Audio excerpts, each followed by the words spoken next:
The Global Climate Change Conference, COP30, has come to a close, and Zambia returns with obviously renewed resolve to turn global climate commitments into action.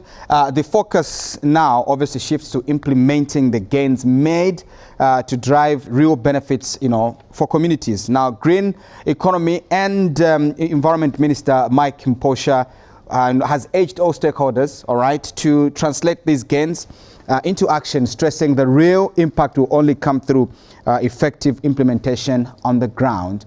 Our staffer, Mwiikisa, was at the COP30 and filed this report. Journalists trying to catch a glimpse of the COP30 leaders as the Global Climate Conference comes to a close in Belém, Brazil. Zambia's participation has been described as successful.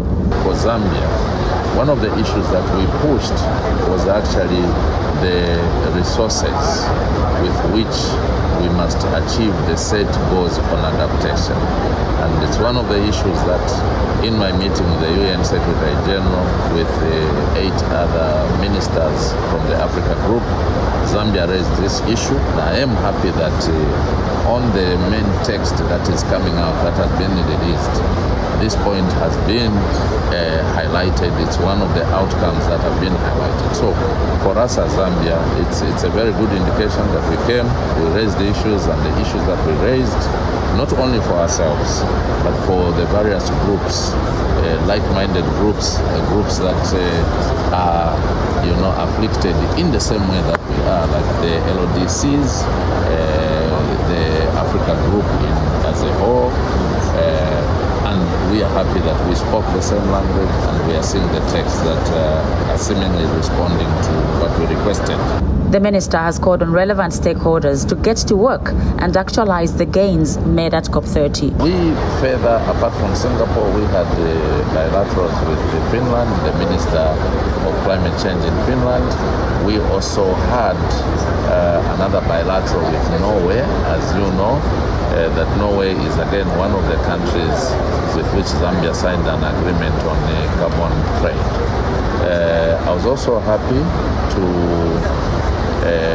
have had engagements with Switzerland, and further that we have now signed an agreement with Switzerland on carbon trade. Meanwhile, the United Nations Development Programme has underscored the need for implementation of projects that will directly benefit the Zambian people.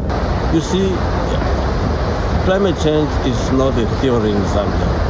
Our farmers, our community are facing by rain patterns that are changing, are facing the effect of drought and floods.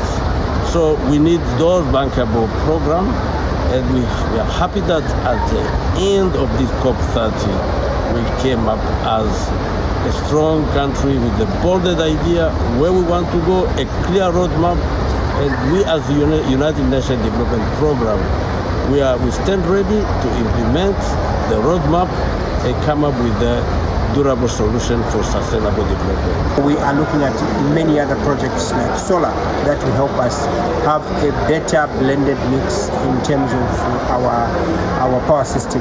So our coming here was basically to, first of all, to provide our learning points from what we have done, and we have seen that from the discussions that we've had, there are a number of countries that have learned from us, especially on the national planning. If you look at as a country, we have 8 NDP, which is spelling out how we're supposed to implement our rural education, including the universal access. We have the national energy policy that is also talking about the universal access, but we also have an integrated resource plan, which is looking at the broader aspect of our needs, our energy needs as a country.